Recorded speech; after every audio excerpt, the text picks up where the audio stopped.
Assalamualaikum warahmatullahi wabarakatuh. Di sini saya sebagai host atau pembawa acara, perkenalkan dulu, nama saya Muhammad Dena Pratama Putra. Sebelum kita masuk ke acara intinya, saya akan menyebutkan dulu tema yang akan kita obrolkan, yaitu PLS virtual menggali potensi tanpa dibatasi, pandemi dan tetap berseri, berprestasi, sehat dan religius. Oke. Saya akan memperkenalkan narasumber saya bersama Bapak siapa? Pak Teddy Basari. Dan juga perwakilan dari peserta didik SMA Negeri 13 Bandung. Saya dari Naura Salsabila, kelas 12 MIPA 4. Ya, baik, kita langsung saja masuk kepada inti yang akan kita sampaikan di sini. Yang pertama yaitu perkenalan mendalam mengenai atau mengenal Pak Teddy di SMA Negeri 13 Bandung ini. Silakan Pak. Perkenalan tentang apa?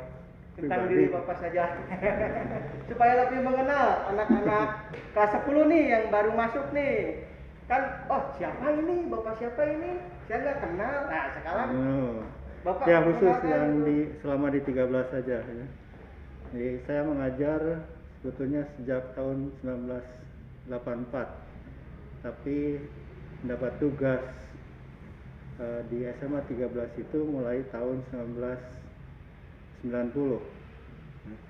Jadi kurang lebih sudah 30 tahunan lebih ya.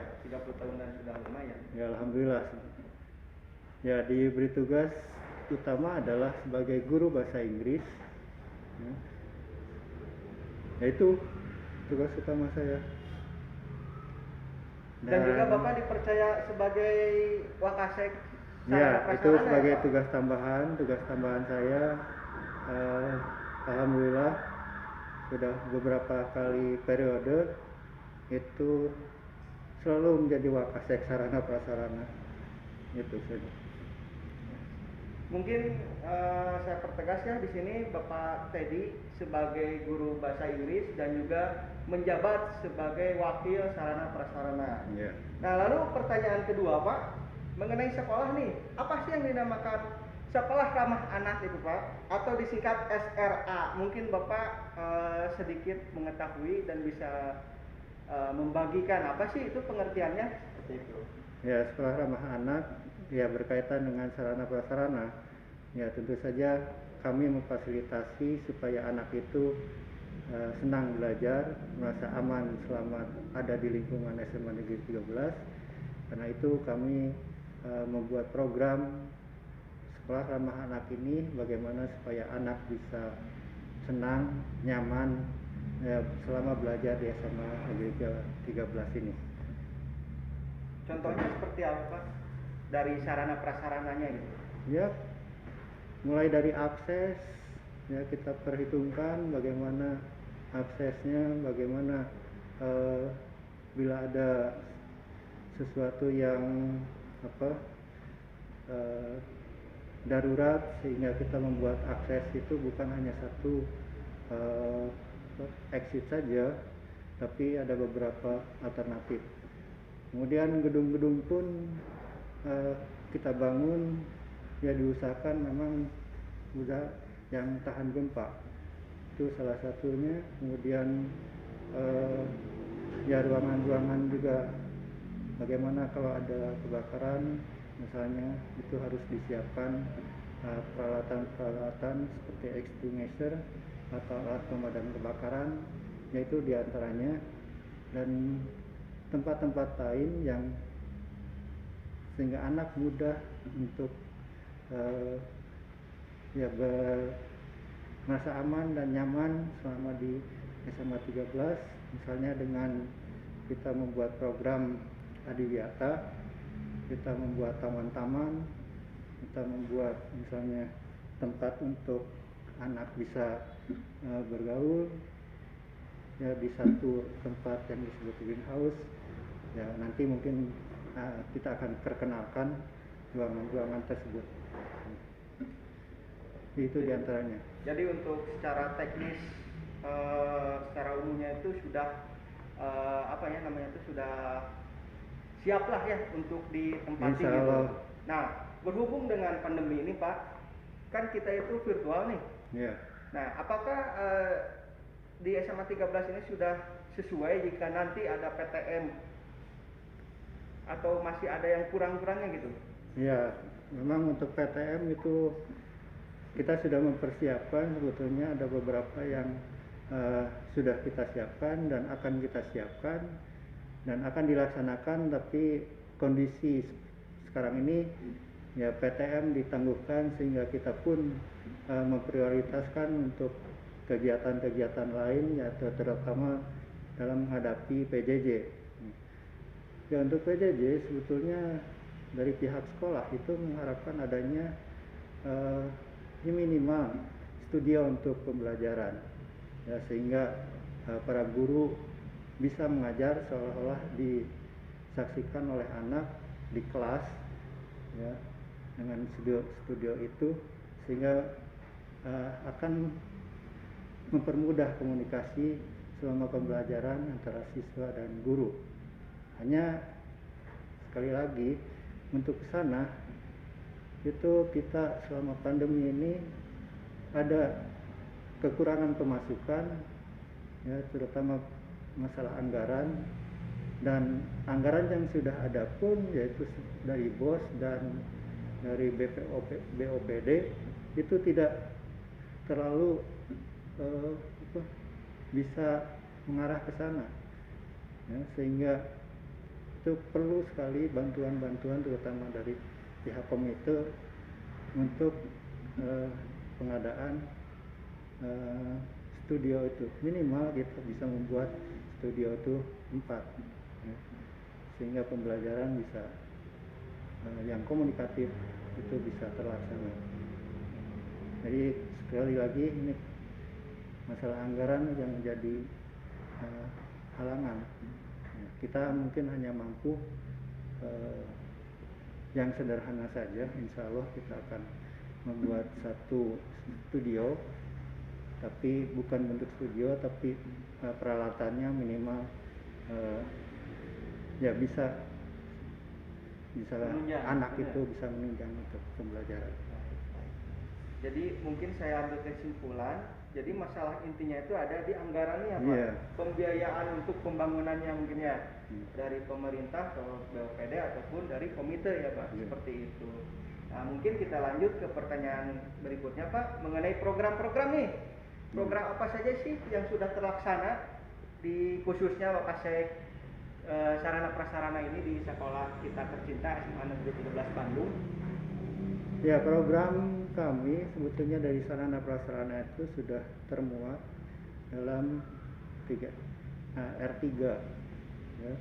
Jadi ada program jangka panjang, jangka menengah, dan tahunan. Jadi itulah dasar kenapa kami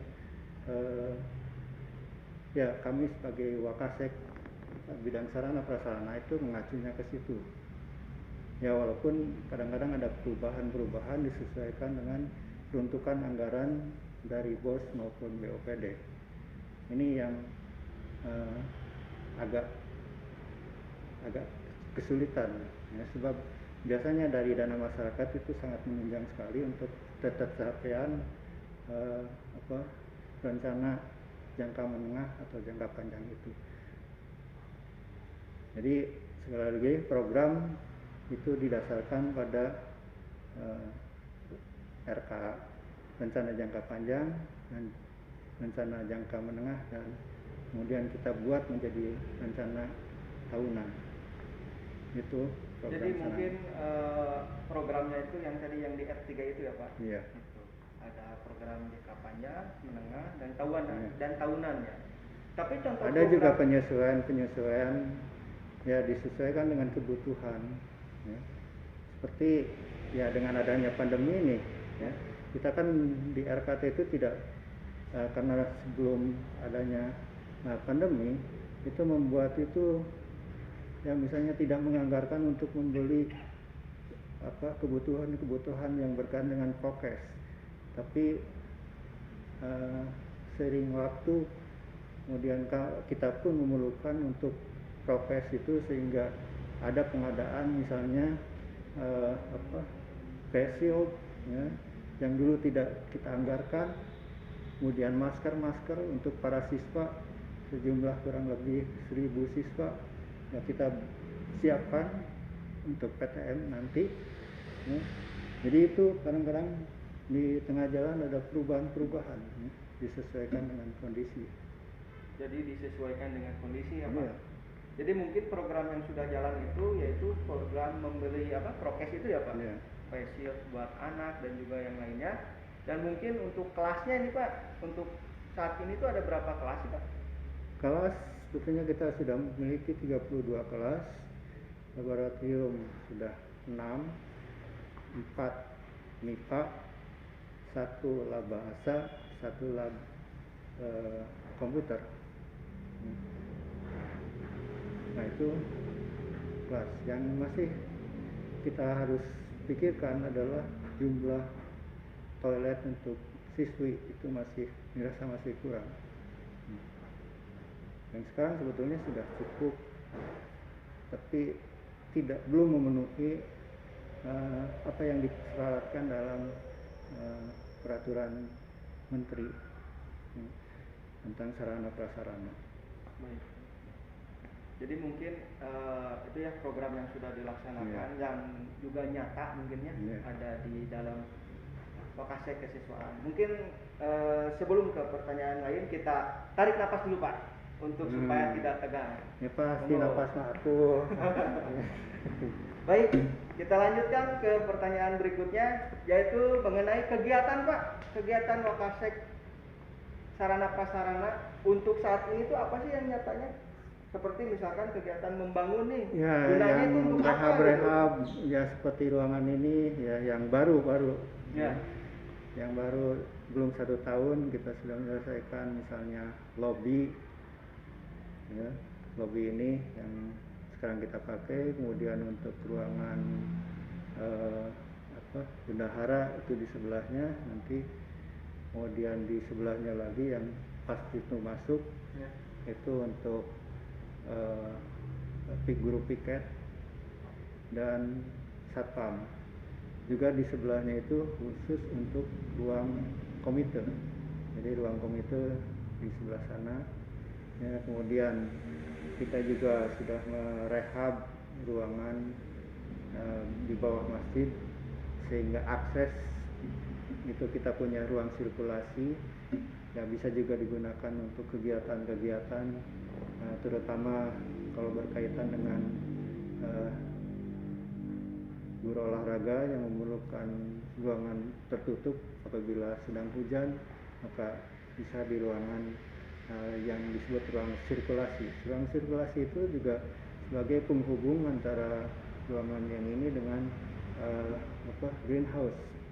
Jadi akses ke sana kita buka sehingga tidak terlalu sempit untuk ke ruangan greenhouse. Kemudian ruangan-ruangan untuk eskul ya asalnya ruang OSIS dan pramuka itu kita pindahkan di dekat ruang sirkulasi itu, sehingga anak bisa lebih leluasa, mudah-mudahan lebih nyaman ya. Nyaman nggak? Alhamdulillah Pak. Nah, alhamdulillah. Nyaman ya. Nyaman. Kemudian di depannya itu juga untuk UKS ya. Nah, kita juga sedang membenahi terutama untuk UKS berkaitan dengan persiapan untuk PTM. Kemudian di belakangnya itu untuk ruang pramuka dan satu lagi untuk ruang paskibra ya, untuk ganti pakaian dan sebagainya. Itu yang kemarin dan masih insya Allah berlanjut untuk ke ruangan BK ya di atas. Jadi untuk pembangunan berlanjut begitu ya Pak? Apalagi ya, untuk nanti PKK bukan Pak? pembangunan tapi rehab. Rehab. Oh, karena kalau membangun itu kan beda. Tapi untuk pertanyaan sekali lagi Pak, untuk PKM nanti apa namanya itu? Yang tatap muka itu PTM nanti PTM. itu apakah sudah siap gitu sekolah kita atau belum? Menurut Bapak aja sebagai Wakasek Sarana Prasarana, sudah siap apakah belum sekolah kita gitu? Ya insya Allah siap. Berapa persen Pak? Ya 100% insya Allah. 100% ya. Hmm. Mungkin Kalau dari segi sarana prasarana ya. Nah, jadi intinya bahwa sekolah kita itu sudah siap ya Pak ya? Iya. Dari segi sarana prasarananya 100% untuk PTM nanti ya Iya. Pak? Ya kita tinggal membuat pedoman, Pembelajaran ya, prosedur tatap muka, ya. untuk tatap muka Baik, itu. baik. Mungkin untuk perwakilan pertanyaan nih dari adik siapa? Nazarina. Nazarina, apakah ada pertanyaan untuk Bapak Teddy sebagai Ada. Wakasek Sarana Prasarana? Mungkin sebelumnya mau Iya. tanya, kalau misalnya dari program Wakasek, dari program sarana prasarana itu menyesuaikan dengan kondisi pandemi saat ini tidak ya Pak, jadi bisa dirasa efektif buat siswa-siswa lain yang berdiam di rumah. Ya itulah ya karena pandemi ini satu hal yang memang sebelumnya di RKT tidak terencana, tapi pemerintah juga sudah sudah memberikan himbauan untuk lebih persiapan, kemudian anggaran-anggaran pun diperbolehkan untuk lebih difokuskan pada ke masalah prokes ini, sehingga kita pun lebih ke prokes sebetulnya, karena ya sebelumnya kan diharapkan langsung kita tatap muka, sehingga pengadaan untuk persiapan prokes itu lebih diutamakan. Tapi ya takdir berkata lain, ya, kita malah melonjak masalah COVID ini, ya sehingga untuk PTM itu ditangguhkan, kemudian kita kembali lagi ke PJJ. Nah, sekali lagi untuk PJJ itu kan ya untuk idealnya kita itu punya satu studio, ya studio itu beberapa studio minimal ada 4, ya. Tapi itu memerlukan biaya yang cukup besar, terutama pengadaan misalnya untuk membuat media pembelajaran itu perlu alat-alat untuk mengedit dan itu biayanya cukup tinggi. Kemudian kita juga memerlukan ya kamera sehingga bisa tidak webcam misalnya seperti ini, ya sehingga kalau guru sedang seolah-olah mengajari di kelas itu bisa terlihat dengan jelas, sehingga siswa yang belajar di rumah itu bisa merasakan bahwa dia itu memang sedang berada di satu ruangan kelas. Nah itu kita sesuaikan saja dengan anggaran, ya walaupun baru kita coba dengan menggunakan webcam, ya insya Allah kita akan menambah juga webcam sehingga nanti guru itu bukan hanya menggunakan kamera yang ada di HP atau di laptop, tapi juga kita bisa menggunakan webcam sehingga ya mudah-mudahan bisa membuat anak lebih semangat karena seolah-olah berada di ruangan kelas yang memang sudah sangat mereka rindukan untuk bertatap muka atau bersosialisasi di kelas itu. Itu jadi salah satunya untuk ya dengan keuangan yang pas-pasan lah katakanlah, ya mudah-mudahan kita bisa mudah-mudahan kita akan mengadakan tambahan untuk pengadaan webcam dan peralatan lainnya sehingga bisa betul-betul menunjang pembelajaran jarak jauh ini. Ya mudah-mudahan kalau ada dari orang tua siswa yang ingin menyumbang misalnya, ya sehingga bisa membuat seperti Deddy Corbuzier, ya itu kan clear sekali kalau kita menontonnya juga, jadi enak gitu. Itu. Ya mungkin tadi ya balik lagi gitu Pak ya, kesulitannya itu dari pendanaan mungkin ya. Lagi Itu. pendanaan. Ya, Karena satu itu memang pendanaan mungkin ya. ya mungkin karena orang tua pun bukan tidak ingin menyumbang lebih, tapi karena kondisinya pun ya kita tahu sendiri lah Ya, kondisi betul. sekarang ini. Kondisi saat ini ya Pak. Ya. Betul. Ya mungkin ada ini Pak, ada sedikit motivasi dari Bapak dan juga Ade untuk anak-anak baru kita ini, peserta didik baru kita ini, anak-anak kelas 10. Apa sih motivasinya untuk pembelajaran saat pandemi ini? Mungkin dari Pak Teddy dulu. Ya, sebelumnya saya ucapkan ya selamat untuk para siswa kelas 10 ya, sudah berhasil terseleksi menjadi siswa baru di sekolah kami. Selamat datang ya, selamat bergabung menjadi siswa SMA Negeri 13. Ya, harapan saya ya mudah-mudahan kalian walaupun dengan kondisi seperti ini kalian bisa mendapatkan tambahan ilmu dan kelak kalian bisa bermanfaat dimanapun kalian berada. Itu saja. Silakan dari Ade.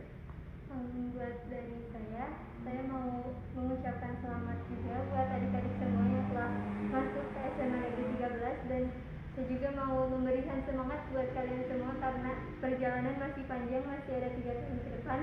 Semangat terus buat kalian. Baik. Mungkin sebelum saya akhiri ya Pak, mari kita kepalkan tangan.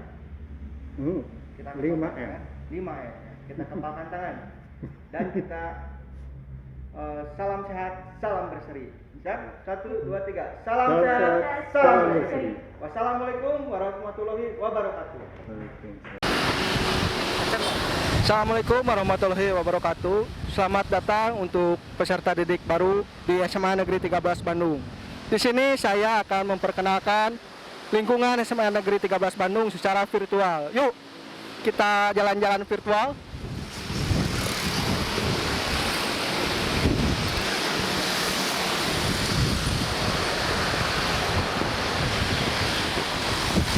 Nah, adik-adik, ini adalah gerbang utama SMA Negeri 13 Bandung.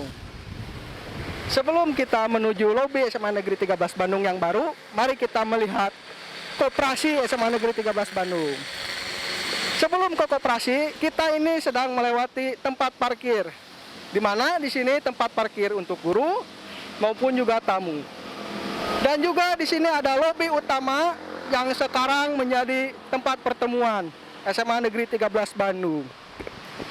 Tidak jauh lagi, kita akan menuju koperasi SMA Negeri 13 Bandung.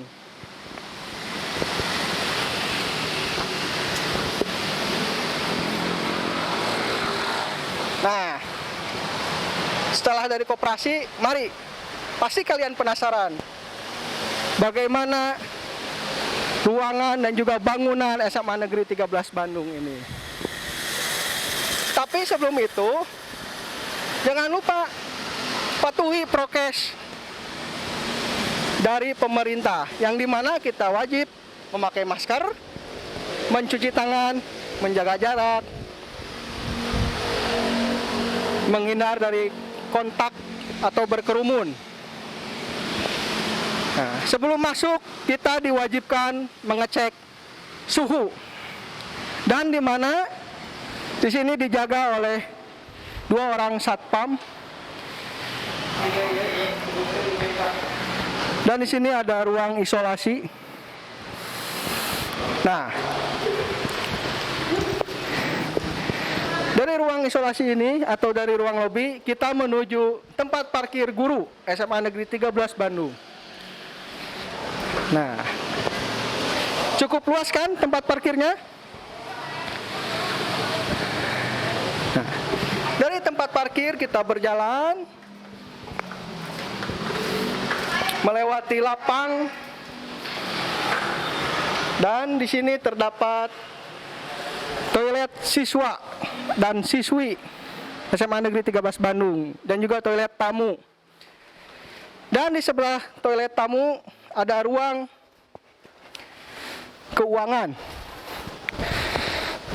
Dan sebelah ruang keuangan di sini ada ruang pertemuan yang tadi kita bahas di awal.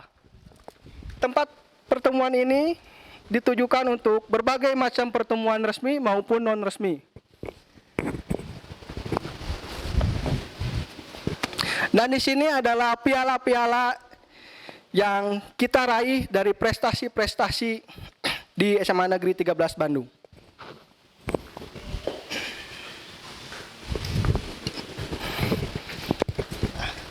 Dari ruang pertemuan, kita berjalan menuju ruang tata usaha dan juga Wakasek atau Wakil Kepala Sekolah SMA Negeri 13 Bandung. Dan di sini adalah ruang Wakasek dan juga ada ruang Kepala Sekolah. Lalu ruang kerja tata usaha.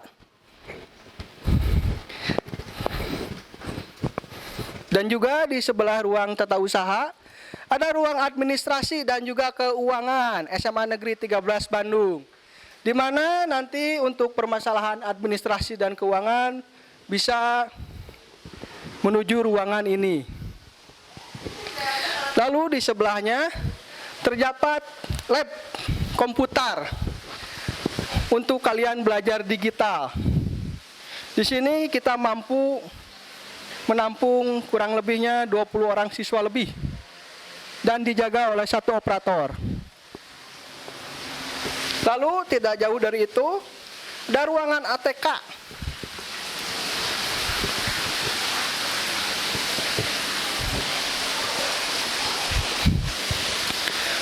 Nah, tidak jauh dari ruangan ATK, kita berjalan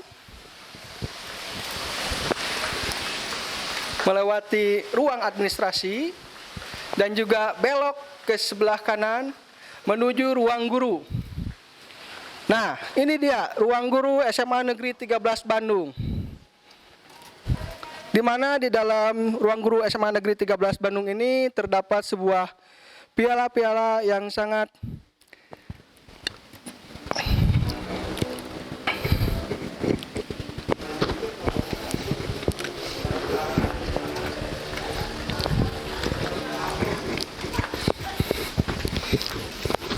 di sebelah ruang guru.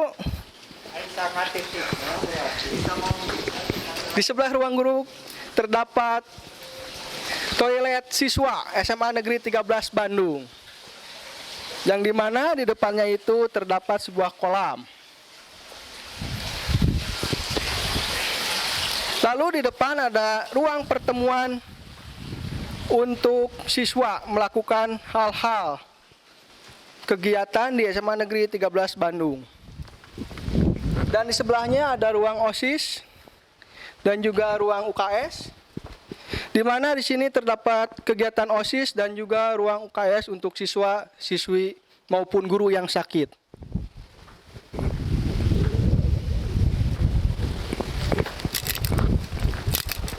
Nah, di sini kita bisa lihat moto SMA Negeri 13 Bandung itu berseri, berprestasi, sehat, dan religius.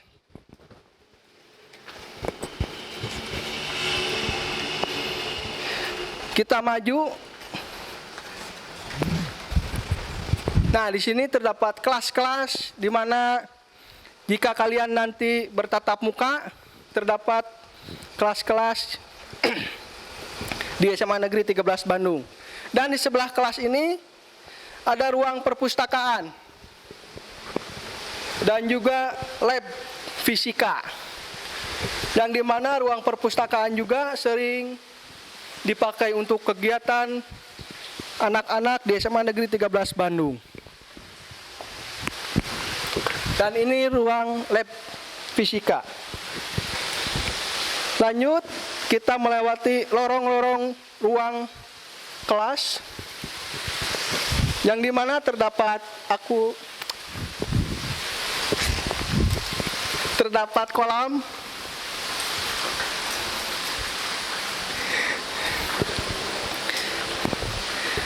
Nah, ini adalah pojok literasi sekolah dengan moto dengan membaca saya tahu.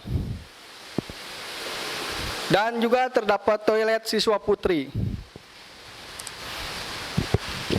Mari kita lihat ke lantai 2 yuk.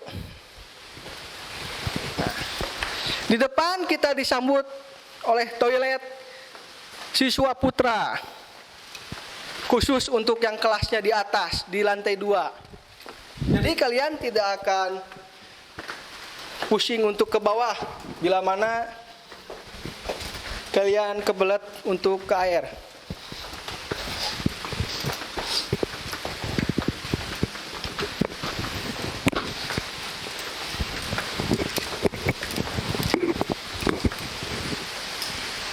Nah, di sini juga terdapat kelas-kelas. Di sebelah kelas-kelas ini kita ada lab biologi dan juga ruang TPMPS. Dan juga lab bahasa. Nah, ini ruang TPMPS, lab bahasa, dan juga sebelah sana ruang lab biologi. Dan juga kelas-kelas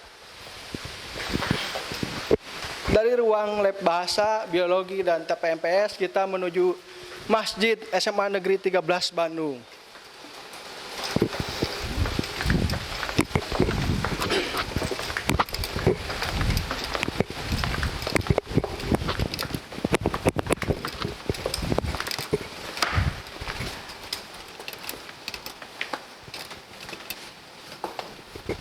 Ini dia Masjid SMA Negeri 13 Bandung tercinta. Masjid Al-Mustaqim SMA Negeri 13 Bandung. Di sini terdapat 2 tempat wudhu yang dimana untuk siswa dan juga untuk siswi.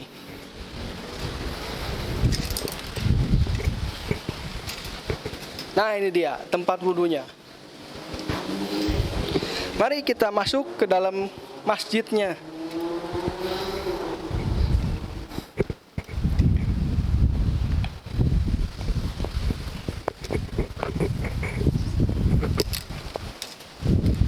Nah, di sini kita bisa lihat lapang SMA Negeri 13 Bandung dan juga kelas-kelas di SMA Negeri 13 Bandung.